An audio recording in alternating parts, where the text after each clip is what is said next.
Maintenant, la dévaluation. Ça a commencé avec l'Afrique centrale. Vous savez que tous les pays francophones qui appartiennent au CFA et qui sont dans l'Afrique centrale ont du pétrole. C'est tous des pétroliers, sauf la République centrafricaine. Le pétrole est tombé à peu près de 100 jusqu'à 30. C'est la proportion. Donc, le revenu ont baissé. Mais quand le revenu ont baissé, ils ont continué leur standing. Et quand il n'y avait plus d'argent, ils ont tiré sur les réserves de la Banque centrale.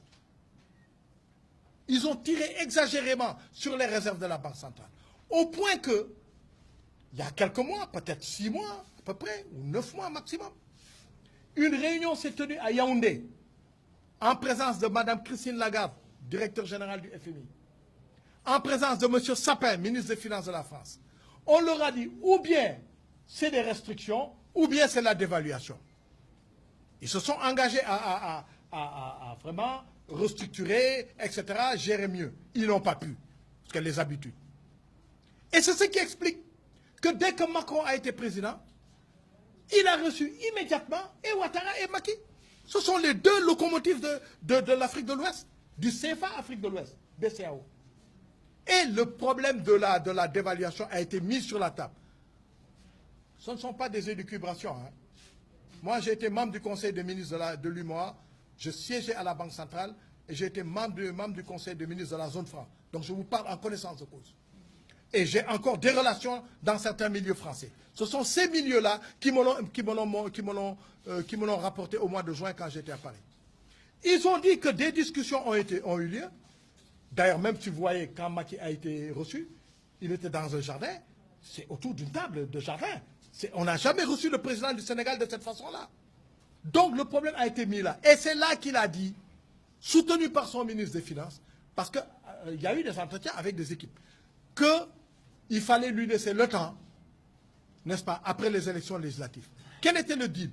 Ou bien vous, Afrique de l'Ouest, c'est-à-dire nous autres, on fait un prêt, parce que nous avons des réserves.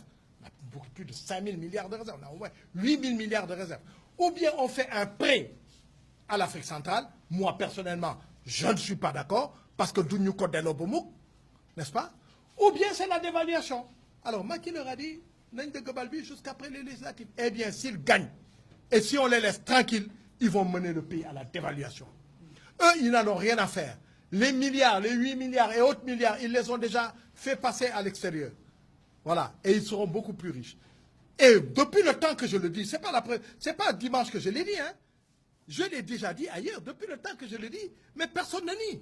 Alors, il y a au Sénégal maintenant des forces d'argent qui sont derrière Amadouba et qui poussent à ça, qui veulent coûte que coûte qu'ils gagnent pour rester ministre des Finances ou même Premier ministre.